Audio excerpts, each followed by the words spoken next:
Hello दोस्तों, स्वागत है आपका हमारे चैनल यूपी एग्जाम प्रिजर में। दोस्तों, आज के वीडियो में हम 24 मार्च से संबंधित उत्तर प्रदेश के सभी एग्जाम्स के लिए मोस्ट इंपॉर्टेंट करंट अफेयर के क्वेश्चंस को डिस्कस करेंगे और हर एक क्वेश्चन से रिलेटेड आपको फैक्ट भी बताएंगे। और वीडियो के अंत में हम आपसे एक क्वेश्चन भी पूछेंगे जिसका जवाब आपको कमेंट बॉक्स में देना है। और अगर आपको इसकी PDF डाउनलोड करनी है तो इसकी PDF आप हमारे टेलीग्राम ग्रुप से डाउनलोड कर सकते हैं। टेलीग्राम ग्रुप की लिंक आपको वीडियो के डिस्क्रिप्शन में मिल जाएगी। और दोस्तों, ये जो Uttar Pradesh daily current affair का वीडियो है ये यूपी के सभी कॉम्पिटिटिव एग्जाम्स जैसे यूपी PSC, RO, ARO, इसके अलावा उत्तर प्रदेश शिक्षक भर्ती यानी सुपर टेट का जो एग्जाम होने वाला है, इसके अलावा यूपी पैट, लेखपाल वीडियो यानी उत्तर प्रदेश के जितने भी कॉम्पिटिटिव एग्जाम्स हैं सभी के लिए मोस्ट इंपॉर्टेंट है। तो अगर आप उत्तर प्रदेश के किसी भी एग्जाम्स की तैयारी कर रहे हैं तो इस वीडियो को रेगुलर जरूर देखें। तो चलिए शुरू करते हैं। आज का सेशन शुरू करने से पहले हम कल के क्वेश्चंस का रिवीजन करेंगे। कल का पहला क्वेश्चन है, हाल ही में उत्तर प्रदेश में कहां पर दक्षिण कोरियाई रानी हो का स्मारक पार्क बनकर के तैयार हुआ? इसका जो करेक्ट आंसर है वो है ऑप्शन नंबर बी, अयोध्या में। अगला क्वेश्चन है, हाल ही में किस IIT के प्रोफेसर अरुण शुक्ला खोसला राष्ट्रीय पुरस्कार जी प्रोटीन युग्मित रिसेप्टर्स की संरचना पर सम्मानित हुए? इसका जो करेक्ट आंसर है वो है option number C, IIT Kanpur के ये प्रोफेसर हैं। और दोस्तों, उत्तर प्रदेश करंट अफेयर की लास्ट 1 ईयर की अगर आपको PDF डाउनलोड करनी है तो इसकी लिंक आपको वीडियो के डिस्क्रिप्शन में मिल जाएगी। वहां से आप इस PDF को डाउनलोड कर सकते हैं। इस PDF में हमने जनवरी से लेकर के दिसंबर 2021 तक के उत्तर प्रदेश करंट अफेयर के सभी इंपॉर्टेंट क्वेश्चंस को विस्तार पूर्वक बताया है। और दोस्तों, इसके साथ ही अगर आपको उत्तर प्रदेश करंट अफेयर की मंथली करंट अफेयर डाउनलोड करनी है जैसे जनवरी मंथ की या इसके अलावा फरवरी मंथ की 2022 की PDF डाउनलोड करनी है तो इसकी लिंक भी आपको वीडियो के डिस्क्रिप्शन में मिल जाएगी। तो वहां से आप ये दोनों PDF डाउनलोड कर सकते हैं। और दोस्तों, PDF डाउनलोड करने में अगर कोई भी प्रॉब्लम होती है तो साइट पर आपको WhatsApp नंबर और ईमेल मिल जाएगा जिस पर आप कॉन्टैक्ट कर सकते हैं। अगला क्वेश्चन है, डॉक्टर राम मनोहर लोहिया का जन्म कहां पर हुआ था? इसका जो करेक्ट आंसर है वो है ऑप्शन नंबर सी, अकबरपुर में।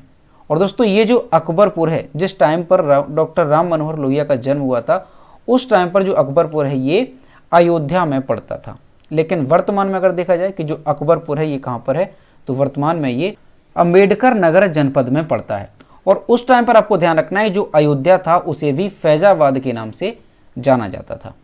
अगला क्वेश्चन है, पुष्कर सिंह धामी किस राज्य में दूसरी बार मुख्यमंत्री के तौर पर नियुक्त किए गए? तो उत्तराखंड के ये दूसरी बार मुख्यमंत्री के तौर पर नियुक्त किए गए हैं। अगला क्वेश्चन है, 28 मार्च को गोवा के मुख्यमंत्री के रूप में कौन शपथ ग्रहण करेंगे? तो 28 मार्च को गोवा के मुख्यमंत्री के तौर पर कौन शपथ ग्रहण करेंगे? तो ये प्रमोद सावंत।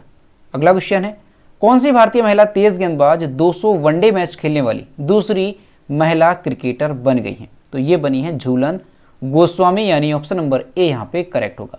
अगला क्वेश्चन है, senior national weight lifting championship 2021-22 कहां पर शुरू हुई? इसका जो करेक्ट आंसर है वो है ऑप्शन नंबर सी, भुवनेश्वर में। अगला क्वेश्चन है, किस देश के प्रधानमंत्री फुमियो किस्दा भारत की यात्रा पर आए हैं? तो जापान के प्रधानमंत्री। अगला क्वेश्चन है, भारत के पहले चीफ ऑफ डिफेंस स्टाफ यानी CDS जनरल विपिन रावत को हाल ही में मरणोपरांत किस पुरस्कार से सम्मानित किया गया? तो इन्हें जो है पद्म विभूषण से सम्मानित किया गया है। और दोस्तों, 2022 में जो पद्म पुरस्कार दिए गए हैं उसके लिए हमने एक अलग से वीडियो बनाया है। अगर आपने वो वीडियो नहीं देखा है तो चैनल की प्लेलिस्ट में जाकर के आप उस वीडियो को जरूर देखें। और उसमें हमने उत्तर प्रदेश से किन किन को जो सम्मान ये दिया गया है, पद्मश्री, पद्म विभूषण या पद्म भूषण, सभी को अलग से बताया है। तो आप उस वीडियो को जरूर देखें। तो दोस्तों, ये थे कल के क्वेश्चंस जिसका हमने रिवीजन किया। अब हम शुरू करते हैं आज का सेशन। आज का पहला क्वेश्चन है, IQ एयर 2021 विश्व वायु गुणवत्ता रिपोर्ट के अनुसार दुनिया की सबसे प्रदूषित राजधानी कौन रही? इसका जो करेक्ट आंसर है वो है ऑप्शन नंबर ए, नई Delhi. Swiss firm IQ air द्वारा जारी 2021 की विश्व वायु गुणवत्ता रिपोर्ट के अनुसार नई दिल्ली को लगातार दूसरे वर्ष दुनिया की सबसे प्रदूषित राजधानी शहर का दर्जा दिया गया।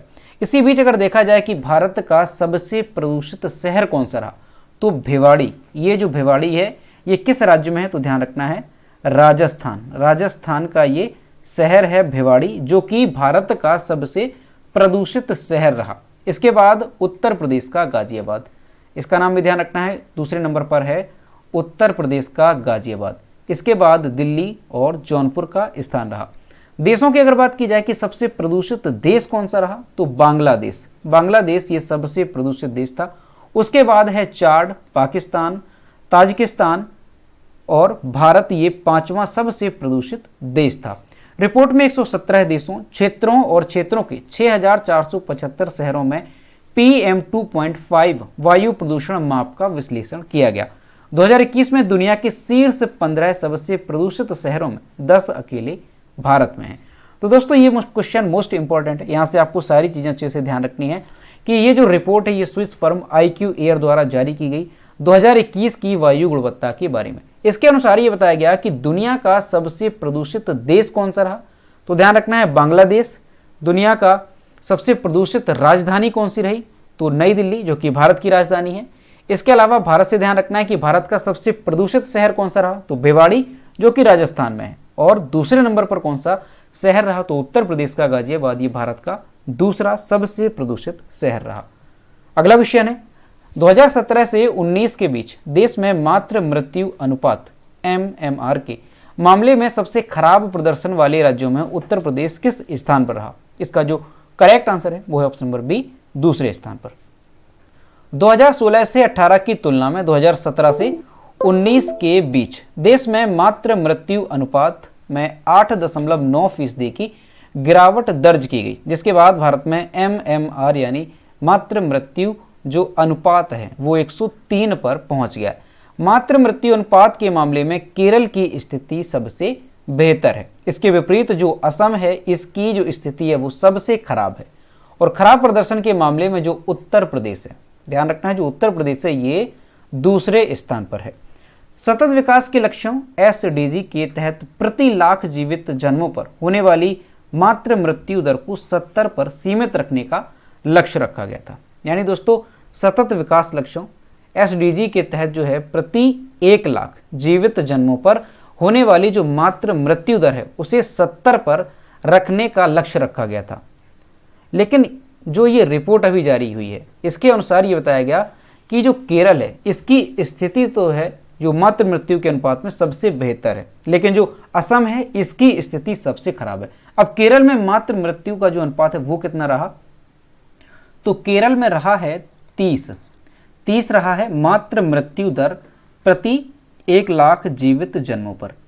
और जो असम है जिसकी स्थिति सबसे खराब रही, असम में रहा है 205। असम में 205 मातृ मृत्यु दर रहा है प्रति 1 लाख जीवित जन्मों पर। गुजरात, झारखंड, आंध्र प्रदेश, तमिलनाडु, तेलंगाना, महाराष्ट्र और केरल ऐसे राज्य हैं जिन्होंने इस लक्ष्य को हासिल कर लिया है। यानी जो लक्ष्य रखा गया था सतत विकास लक्ष्यों के तहत प्रति 1 लाख जीवित जन्मों पर होने वाली मातृ मृत्यु दर को 70 पर सीमित रखने का जो लक्ष्य रखा गया था, तो उसमें जो ये राज्य हैं इन्होंने इस लक्ष्य को हासिल कर लिया है। दोस्तों दूसरे स्थान पर जो उत्तर प्रदेश है खराब प्रदर्शन के मामले में, तो उत्तर प्रदेश में मातृ मृत्यु दर जो अनुपात है वो कितना रहा, तो उत्तर प्रदेश की अगर बात की जाए तो 167। ध्यान रखना है उत्तर प्रदेश में 167 मातृ मृत्यु अनुपात रहा। तीसरे नंबर पर है मध्य प्रदेश जहां पर 163, चौथे नंबर पर है छत्तीसगढ़ जहां पर 160 और सबसे बेहतर पोजीशन पर जो केरल है इसका 30 रहा। इसके बाद है महाराष्ट्र जहां पर 38 और इसके बाद है तेलंगाना जहां पर 56। तो ये सारी रैंकिंग भी आपको अच्छी से ध्यान रखनी है। और मातृ मृत्यु अनुपात से मतलब यहां पर यह है कि केरल में प्रति 1 लाख बच्चों के जन्म पर 30 माओं की दुर्भाग्यवश मृत्यु हो जाती है बच्चों को जन्म देने पर। इसी तरह से जो असम है यहाँ पर 205 माओं की मृत्यु हुई है बच्चों को जन्म देते समय प्रति 1 लाख। अगला क्वेश्चन है, हाल ही में केंद्रीय आवास और शहरी मंत्रालय द्वारा जारी स्मार्ट सिटी रैंकिंग में उत्तर प्रदेश में कौन सा शहर पहले स्थान पर रहा। इसका जो करेक्ट आंसर है वो है ऑप्शन नंबर बी, वाराणसी। केंद्रीय आवास और शहरी मंत्रालय ने स्मार्ट सिटी रैंकिंग जारी की है। प्रदेश में वाराणसी टॉप पोजीशन पर है जबकि कानपुर 6वें से चौथे स्थान पर पहुंच गया है। इस बार पहले स्थान पर भोपाल, दूसरे पर इंदौर, तीसरे पर बनारस और चौथे स्थान पर है आगरा, पांचवें पर है सूरत, छठे पर पुणे, सातवें पर रांची और 8वें स्थान पर लखनऊ है। यूपी के शहरों की अगर बात की जाए तो यूपी में वाराणसी पहले स्थान पर है, आगरा दूसरे स्थान पर है, लखनऊ तीसरे स्थान पर और कानपुर चौथे स्थान पर है। तो दोस्तों यहां पर आपको अच्छे से ध्यान रखना है कि हाल ही में केंद्रीय आवास और शहरी मंत्रालय ने स्मार्ट सिटी शहरों की रैंकिंग जारी की है, जिसमें अगर देश में देखा जाए तो पहले स्थान पर भोपाल रहा, दूसरे स्थान पर इंदौर है, तीसरे स्थान पर बनारस है वहीं अगर प्रदेश में देखा जाए तो प्रदेश में जो वाराणसी है पहले स्थान पर रहा, आगरा दूसरे स्थान पर, लखनऊ तीसरे और कानपुर चौथे स्थान पर रहा। अब दोस्तों जो उत्तर प्रदेश में वाराणसी पहले स्थान पर रहा है तो वाराणसी के बारे में जानते हैं। तो सबसे पहले यहाँ पर मैप में देखेंगे कि वाराणसी कहाँ पर है। तो यहाँ पर आप देखेंगे ये है मैप में वाराणसी। ये जो वाराणसी उत्तर प्रदेश के किन किन जिलों की सीमा को टच करता है तो जौनपुर, इसके अलावा यहाँ पर देखेंगे गाजीपुर, और यहाँ पर है चंदौली, और यहाँ पर है मिर्ज़ापुर, और इसके साथ ही संत रविदास नगर यानी भदोही। तो ये वो ज़िले हैं जिनकी सीमा को वाराणसी टच करता है। अब दोस्तों वाराणसी से संबंधित और भी क्वेश्चन है जो कि आपको अच्छे से ध्यान रखने हैं। तो वाराणसी के उपनाम क्या है तो विश्वनाथ नगरी, मुक्ति नगर या घाटों का नगर, ये वाराणसी के उपनाम है। वाराणसी किस नदी के किनारे स्थित है तो गंगा नदी के किनारे वाराणसी स्थित है। इसके अलावा आपको ध्यान रखना है कांग्रेस का 21वां अधिवेशन वाराणसी में हुआ था। कौन सा हुआ, ध्यान रखना है 21वां अधिवेशन जो है कांग्रेस का वाराणसी में हुआ। कब हुआ था तो 1905 को ये अधिवेशन हुआ था, और इसकी अध्यक्षता किसने की थी तो गोपाल कृष्ण गोखले ने इसकी अध्यक्षता की थी। दोस्तों वाराणसी का वन डिस्ट्रिक्ट वन प्रोडक्ट क्या है तो बनारसी रेशम साड़ियाँ वाराणसी का वन डिस्ट्रिक्ट वन प्रोडक्ट है। इसके अलावा ध्यान रखना है कि वाराणसी के प्रमुख मेला या महोत्सव कौन कौन से हैं तो नक्कटैया मेला, वाराणसी महोत्सव और दशहरा मेला, ये वाराणसी के प्रमुख मेला और महोत्सव हैं। इसके अलावा दोस्तों ध्यान रखना है कि उत्तर प्रदेश का जो हिंदी दैनिक समाचार पत्र है बनारस अखबार, इसका संपादन जो है वाराणसी में हुआ था, और किसने किया था तो गोविंद रघुनाथ धत्ते ने 1845 में इसका जो समाचार पत्र है इसका संपादन किया था। ये प्रदेश का पहला हिंदी दैनिक समाचार पत्र था। इसके अलावा आपको ध्यान रखना है कि देश का पहला फ्लोटिंग सीएनजी स्टेशन कहां पर बनाया गया तो ये वाराणसी में बनाया गया, और दिसंबर 2021 में इसका उद्घाटन हुआ। इसके साथ ही ध्यान रखना है देश का पहला गंगा रोपवे ये कहां पर बन रहा है तो ये भी वाराणसी में बन रहा है। तो ये सारे जो क्वेश्चन है वाराणसी से रिलेटेड ये आपको अच्छे से ध्यान रखने हैं। अगला क्वेश्चन है कौन सा देश धरती पर सबसे गर्म स्थान के रूप में दर्ज किया गया। इसका जो करेक्ट आंसर है वो है option number A Kuwait. Kuwait 53.2 degree Celsius अगर फ़ारेनहाइट में देखा जाए तो 127.7 डिग्री फ़ारेनहाइट के गर्म तापमान पर पहुंच गया, जिससे यह पृथ्वी पर सबसे गर्म स्थानों में से एक बन गया। कुवैत में पिछली गर्मियों में इतनी गर्मी थी कि जो पक्षी हैं वो आसमान में ही मर गए। इसके अलावा समुद्र के जो घोड़े हैं वो खाड़ी में उबल कर मर गए। इसके अलावा मृत क्लेम ने चट्टानों को लेपित किया, उनके सेल्स ऐसे खुले थे जैसे वे उबले हुए हों। दोस्तों ये जो कुवैत है देश, यहाँ पर इतनी ज़्यादा गर्मी हुई, ये यहाँ पर हाल हुआ जो जीव थे। हाल ही में, अब ये जो चर्चा में क्यों आया कुवैत, तो हाल ही में एक अध्ययन हुआ और वहाँ पर यह बताया गया कि गर्मी से संबंधित मौतों के 67% को जलवायु परिवर्तन से जोड़ा गया। और फिर भी कुवैत दुनिया के शीर्ष तेल उत्पादकों और निर्यातकों में से एक है और प्रति व्यक्ति एक महत्वपूर्ण प्रदूषक है। दोस्तों अभी ये रिपोर्ट जारी की गई, वहाँ पर अध्ययन किया गया और ऐसा बताया गया कि जो 67% मौतें हैं गर्मी से संबंधित वो जलवायु परिवर्तन से हुई हैं। तो यहाँ पर आपको अच्छे से ध्यान रखना है कि अगर आपसे पूछा जाए कि दुनिया का सबसे गर्म जो देश है वो कौन सा रहा, तो कुवैत जो है ये दुनिया का सबसे गर्म तापमान पर पहुंच गया है। और यहाँ पर तापमान कितना पहुंचा तो 53.2 डिग्री सेल्सियस यहाँ पर तापमान पहुंच गया था।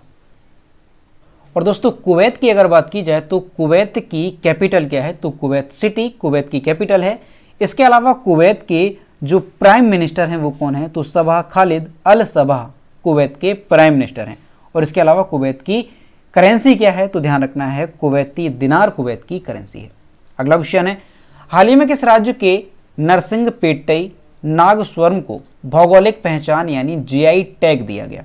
इसका जो करेक्ट आंसर है वो है ऑप्शन नंबर डी तमिलनाडु के। और यहाँ पर आप इमेज में देख सकते हैं ये है नरसिंहपेट्टई नागस्वरम जो कि एक वाद्य यंत्र है। तमिलनाडु के नरसिंहपेट्टई नागस्वरम को कक्षा 15 के संगीत वाद्य यंत्रों की श्रेणी के तहत भौगोलिक संकेत यानी जीआई टैग प्रदान किया गया। नरसिंहपेट्टई नागस्वरम एक शास्त्रीय पवन संगीत वाद्य यंत्र है जो पारंपरिक रूप से तमिलनाडु के कुंभकोणम के पास एक गांव में बनाया जाता है। तो दोस्तों यहाँ से आपको ध्यान रखना है अगर पूछा जाए कि नरसिंहपेट्टई नागस्वरम जो एक वाद्य यंत्र है इसे जीआई टैग दिया गया, ये किस राज्य से संबंधित है, तो ये तमिलनाडु से संबंधित है। अब दोस्तों यहाँ पर तमिलनाडु की बात है तो यहाँ पर मैप में देखेंगे कि तमिलनाडु कहाँ पर है। तो ये है मैप में तमिलनाडु। तमिलनाडु भारत के किन किन राज्यों से सीमा बनाता है? तो केरला है, इसके अलावा कर्नाटक और आंध्र प्रदेश, ये वो राज्य हैं जिनकी सीमा से तमिलनाडु साझा करता है। दोस्तों तमिलनाडु की राजधानी क्या है? तो चेन्नई तमिलनाडु की राजधानी है। तमिलनाडु के चीफ मिनिस्टर कौन है? तो एम के स्टालिन। और तमिलनाडु के गवर्नर कौन है? तो आर एन रवि तमिलनाडु के गवर्नर हैं। और तमिलनाडु में लोकसभा सीटों की संख्या कितनी है? तो 39 यहाँ पर लोकसभा सीटों की संख्या है और 18 यहाँ पर राज्यसभा सीटों की संख्या है। अगला क्वेश्चन है, बीसीसीआई सचिव जय शाह का एशियन क्रिकेट काउंसिल यानी एसीसी के अध्यक्ष के तौर पर कार्यकाल बढ़ा दिया गया। वे अब किस साल तक एसीसी के अध्यक्ष बने रहेंगे? इसका जो करेक्ट आंसर है वो है ऑप्शन नंबर ए, 2024 तक। बीसीसीआई सचिव जय शाह का एशियन क्रिकेट काउंसिल एसीसी के अध्यक्ष के तौर पर कार्यकाल बढ़ा दिया गया। अब वह 2024 तक एसीसी के अध्यक्ष बने रहेंगे। कोलंबो श्रीलंका में एसीसी की सालाना होने वाली बैठक में यह फैसला लिया गया। गौरतलब है कि जो जय शाह ये 2021 में इस पद पर नियुक्त हुए थे। तो आपको ध्यान रखना है कि बीसीसीआई के जो सचिव हैं जय शाह, इन्हें एशियन क्रिकेट काउंसिल के अध्यक्ष के तौर पर कि इनका जो कार्यकाल है वो बढ़ा दिया गया और 2024 तक अब ये एसीसी के अध्यक्ष के तौर पर बने रहेंगे। अगला क्वेश्चन है, एशले बार्टी ने मात्र 25 साल की उम्र में किस खेल से संन्यास लेकर के पूरी दुनिया को चौंका दिया है? इसका जो करेक्ट आंसर है वो है ऑप्शन नंबर सी, टेनिस से। और यहाँ पर आप इमेज में देख सकते हैं, ये हैं टेनिस स्टार खिलाड़ी एशले बार्टी जिन्होंने 25 साल की उम्र में टेनिस से संन्यास ले लिया है। विश्व की नंबर 1 महिला टेनिस खिलाड़ी एशले बार्टी ने मात्र 25 साल की उम्र में टेनिस से संन्यास लेकर पूरी दुनिया को चौंका दिया। एशले बार्टी लगातार 114 हफ्तों तक WTA रैंकिंग में नंबर 1 खिलाड़ी रही। एशले बार्टी के नाम पर 3 ग्रैंड स्लैम खिताब भी दर्ज हैं। उन्होंने साल 2019 में फ्रेंच ओपन, साल 2021 में विंबलडन तथा उसी साल ऑस्ट्रेलियन ओपन का खिताब जीता था। तो दोस्तों ये विश्व की नंबर 1 महिला टेनिस खिलाड़ी थी एशले बार्टी और हाल ही में इन्होंने टेनिस से संन्यास लेने की घोषणा कर दी है। और इनकी वर्तमान में उम्र कितनी है? तो ये 25 साल की हैं, यानी 25 साल की उम्र में इन्होंने संन्यास लेने की घोषणा की है। दोस्तों एशले बार्टी की अगर बात की जाए तो इन्होंने अपने टेनिस करियर के दौरान कुल 305, ध्यान रखना है, कुल 305 मुकाबले खेले जिसमें इन्होंने 102 में जीत दर्ज की। 105 इन्होंने कुल मुकाबले खेले जिसमें 102 में इन्होंने जीत दर्ज की। और इसके अलावा वहीं उन्होंने 200 युगल मुकाबलों में 64 में जीत दर्ज की। यानी जो 305 मुकाबले हैं ये इन्होंने अकेले खेले, इसके अलावा 200 युगल मुकाबलों में इन्होंने 64 में जीत दर्ज की है।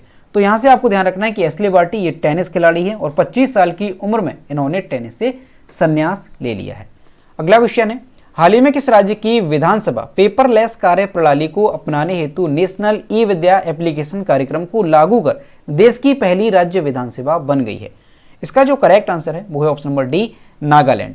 हाल ही में नागालैंड राज्य की विधानसभा पेपरलेस कार्य प्रणाली को अपनाने हेतु नेशनल ई विद्या एप्लीकेशन कार्यक्रम को लागू कर देश की पहली राज्य विधानसभा बन गई है।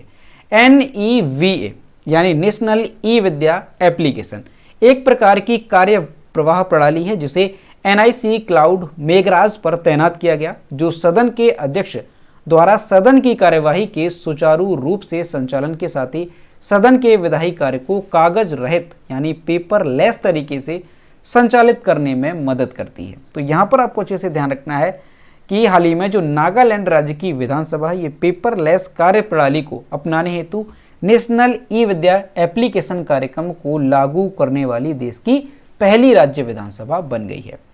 अब दोस्तों यहाँ पर नागालैंड की बात है तो यहाँ पर मैप में देखेंगे कि नागालैंड कहाँ पर है। तो ये है मैप में नागालैंड।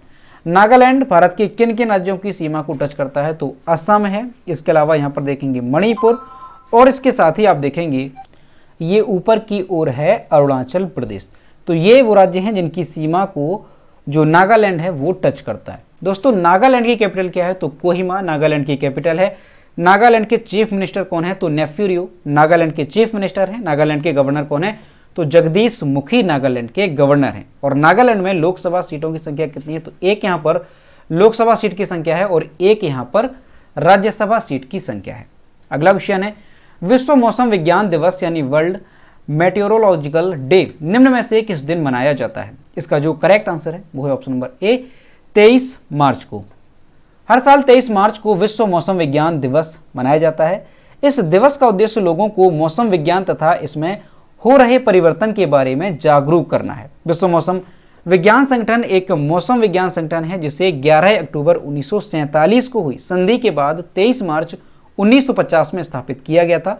इसका मुख्यालय कहां पर है? तो जेनेवा, स्विट्जरलैंड में इसका मुख्यालय। तो यहां से आपको अच्छे से ध्यान रखना है कि हर साल 23 मार्च को विश्व मौसम विज्ञान दिवस मनाया जाता है।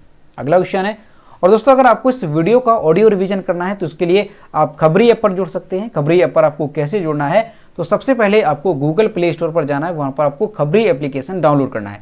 इसके बाद आपको इस वीडियो के डिस्क्रिप्शन में जो लिंक दी गई है ऑडियो रिवीजन ऑन खबरी पे, उसे आपको क्लिक करना है और इस तरह से आप खबरी एप्लीकेशन पर पहुंच जाएंगे और वहां पर आपको यूपी एग्जाम क्रेजर जो चैनल है उसे फॉलो कर लेना है।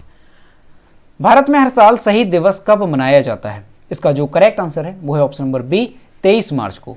भारत के क्रांतिकारी स्वतंत्रता सेनानी भगत सिंह को 23 मार्च 1931 को दो अन्य भारतीय स्वतंत्रता सेनानियों सुखदेव थापर और शिवराम राजगुरु के साथ फांसी पर लटका दिया गया था। इस साल शहीद भगत सिंह की 91वीं पुण्यतिथि है। भारत हर साल 23 मार्च को शहीद दिवस के रूप में मनाता है और उन 3 युवा भारतीय स्वतंत्रता सेनानियों के बलिदान को याद करता है जिन्होंने भारत की स्वतंत्रता के लिए अपने प्राणों की आहुति दे दी। तो दोस्तों यहां से ध्यान रखना है कि हर साल 23 मार्च को जो है भारत में शहीद दिवस के रूप में मनाया जाता है। और ये क्यों मनाया जाता है? तो इसलिए कि भारत के जो स्वतंत्रता सेनानी थे भगत सिंह, सुखदेव थापर और शिवराम राजगुरु, इन्हें जो है एक साथ फांसी दी गई थी 23 मार्च 1931 को। तो दोस्तों ये थे 24 मार्च से संबंधित उत्तर प्रदेश के सभी एग्जाम्स के लिए मोस्ट इंपॉर्टेंट करंट अफेयर के क्वेश्चन जो कि हमने डिस्कस किए। अब हम देखते हैं कल के वीडियो का क्वेश्चन जो हमने आपसे पूछा था। तो ये कल के वीडियो का क्वेश्चन जो हमने आपसे पूछा था, हाल ही में किस महिला खिलाड़ी ने महिला विश्व कप में सर्वाधिक एक पारी में 50 से ज्यादा रन बनाने के रिकॉर्ड की बराबरी की? इसका जो करेक्ट आंसर था वो ऑप्शन नंबर बी था, मिताली राज। और लगभग सभी स्टूडेंट्स ने इसके सही जवाब किए। और मैं आपसे हर रोज कहता हूं कि जो भी क्वेश्चन आपसे पूछा जाए तो सभी लोग क्वेश्चन का आंसर जरूर किया करो। तो ये आज का क्वेश्चन, किस देश ने अंतरिक्ष में उपग्रह को नष्ट करने वाला लेजर हथियार विकसित किया? ऑप्शन नंबर ए है जापान, बी है चीन, सी है उत्तर कोरिया और डी है इनमें से कोई नहीं। तो इसका जो भी करेक्ट आंसर है वो आपको कमेंट बॉक्स में बताना है। तो दोस्तों अगर आपको आज का वीडियो पसंद आया हो तो वीडियो को लाइक करें, अपने दोस्तों के साथ शेयर करें और अगर अभी तक हमारे चैनल पर नए हैं तो चैनल को सब्सक्राइब करना ना भूलें। साथ ही बेल आइकन को भी प्रेस करें ताकि टाइम टू टाइम नोटिफिकेशन आप तक पहुंचता रहे। तो मिलते हैं नेक्स्ट वीडियो में। Thank you.